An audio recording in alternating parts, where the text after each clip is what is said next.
जिसको परेशानी हो, वो जिस पार्टी का एजेंडा नहाने धोने का है, जिस पार्टी का एजेंडा जो है धार्मिक एंगल का, उनको परेशानी होती है तो मुझे इससे कोई फर्क नहीं पड़ता। जब ये अपने धार्मिक एजेंडे को स्थापित करने के लिए हमारे लोगों को गुमराह करने का काम करे, मैं अपने लोगों को जागरूक करने का काम करूं। मैं किसी को रोक थोड़ा ही रहा हूं।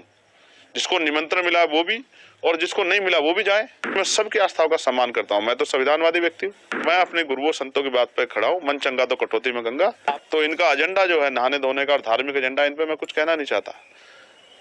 इनको जो कहना है कहें, लेकिन जनता इनको आने वाले समय में सबक सिखाएगी। तो अगर चंद्रशेखर को निमंत्रण मिलेगा तो क्या महाकुंभ में जाएंगे? देखिए, आपने सवाल के बीच में भी कहा कि कई धार्मिक गुरुओं ने भी इस पर टिप्पणी की है, और मैं विज्ञानवादी व्यक्ति हूँ, मुझे हंसी आती है। मैंने देखा कि जब हम वर्ल्ड कप खेल रहे थे क्रिकेट का, तो यहाँ बहुत सारे हवन यज्ञ हुए और फिर भी हार के आए।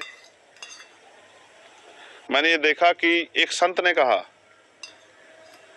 कि हम ऐसा हवन यज्ञ करेंगे इस बार कि पाकिस्तान नक्शे से बाहर हो जाएगा। तो उनसे कहूंगा कि चाइना के लिए भी कर लेना। और अगर इस तरह से, पाकिस्तान में तो हिंदू भी रहते हैं जिनके लिए आप रोज चिंता करते हो, तो उनको भी, उनके जीवन को भी समाप्त करना चाहते हो नक्शे से हटा के। इन्हीं एक संत ने कहा कि मरे मुलायम काशी राम, प्रेम से बोलो जय श्री राम। आप ऐसे लोगों को मैं ना संत मानता, ना उनकी भाषा को संत वाली भाषा मानता। संत का मतलब होता है जो मानवता के लिए जिए, जो सुख सुविधा को छोड़ के जनता को किस तरह से उनके जीवन में समस्याएं खत्म, उसके लिए जिए। यहाँ तो सुख सुविधाएं लोग ले रहे हैं और अपने आप को बहुत बड़ी बड़ी बातें करते हैं, लेकिन सच तो कुछ और है। मैंने तो कोरोना काल देखा, अगर जितना पैसा वहां लगाया गया, इतना शिक्षा चिकित्सा पे लगाया होता, तो इतने लोगों की जान नहीं जाती। और ये सब चीजें सरकार की देख रेख में, और कम तो बहुत जल्द जल्द आता है। फिर भी हमारे देश में कोरोना जैसी महामारी आ गई, इतने लोगों की जान चली गई, लॉकडाउन लग गया, मजदूरों की, इतने लोगों की जान चली गई। तो मेरा काम है अपने संतों गुरुओं महापुरुषों की विचारधारा को लोगों तक पहुंचाना। जब ये अपने धार्मिक एजेंडे को स्थापित करने के लिए हमारे लोगों को गुमराह करने का काम करें, मैं अपने लोगों को जागरूक करने का काम करूं। मैं किसी को रोक थोड़ा ही रहा हूं। जिसको निमंत्रण मिला वो भी और जिसको नहीं मिला वो भी जाए। लेकिन मैं याद दिलाऊंगा कि ये संत ही थे जो जब राम मंदिर का शिलान्यास हुआ तो इन्होंने प्रधानमंत्री पे बहुत सारे सवाल खड़े किए थे, इस भाजपा पे सवाल खड़े किए थे, इनके जो है उस कार्यक्रम पे तिथि पे सवाल खड़े किए थे। इन्होंने तो किसी की नहीं सुनी है, तो खुद को आस्था का सबसे बड़ा स्वरूप बताते हैं। मैं तो वैज्ञानिक दृष्टिकोण की बात कर रहा हूँ।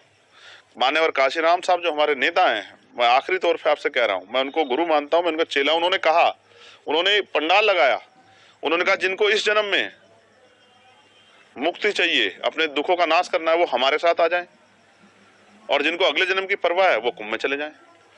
तो मैं तो इसलिए आपसे कहना चाहता हूं कि मान्यवर काशीराम साहब ने रास्ता दिखाया। अगर दलित, पिछड़े, आदिवासी, अल्पसंख्यक समाज के लोग, मुसलमान, जैन, सिख, बौद्ध, ईसाई, पारसी, उनके साथ जो हिंसा और इनके साथ जो जुल्म हो रहा है, उनके अधिकारों पर जो हमला हो रहा है, अगर उनको अपनी समस्याओं से मुक्ति चाहिए, इस जीवन में अच्छा जीवन चाहिए आत्मसम्मान का, तो उनको आजाद समाज पार्टी के साथ, चंद्रशेखर के साथ आना चाहिए, तभी उनका भला हो सकता है। बाकी तो ये तो चलता रहेगा। सरकार जिस एजेंडे की सरकार है, जिस विचार सरकार, वो उस पर काम करेगी, और वो अपना काम कर रहे हैं, हम अपना काम कर रहे हैं। इससे किसी को परेशानी नहीं होनी चाहिए। और बाकी मैं सबकी आस्थाओं का सम्मान करता हूं। मैं तो संविधानवादी व्यक्ति हूं। मैंने किसी को कब कहा कि भाई आप जाओ ना जाओ? मैं तो ये कह रहा हूं कि मैं अपने गुरुओं संतों की बात पर खड़ा हूं। मन चंगा तो कटौती में गंगा। जिसका मन साफ सुथरा है उसको कहीं जाने की जरूरत नहीं है। आप उसमें आपके बयान में कह रहे हैं कि जिसने पाप किया होगा वही जाएगा। मैं फिर आपको दोहराऊंगा, मैं यहाँ रहता हूँ, मुझसे 60 किलोमीटर पे हरिद्वार है। गंगा जी का स्नान करने लोग जाते हैं। ये हिंदू धर्म के धार्मिक गुरु ये भाषा बोलते हैं, कहते हैं यहाँ स्नान करोगे, डुबकी लगाओगे तो आपके पाप दूर हो जाएंगे, ये हवन यज्ञ करोगे तो आपके ग्रह सब ठीक हो जाएंगे, या आपकी समस्याएं खत्म हो जाएंगी, आपका जीवन लंबा हो जाएगा। मैं तो वही बात कह रहा हूँ जो ये कहते हैं। मैंने क्या गलत कहा? लेकिन मैं नहाने धोने की राजनीति नहीं करता हूं। मैं लोगों को सही पथ पे ले जाके उनके दुखों की मुक्ति के लिए राजनीतिक सत्ता के बगैर, और उनको जब तक आर्थिक सशक्तिकरण नहीं होगा, सामाजिक भेदभाव खत्म, तब तक बदलाव नहीं हो सकता। मैं तो अपने काम पे, अपने उस विचार को, महापुरुषों विचार को आगे बढ़ाने का काम कर रहा हूँ।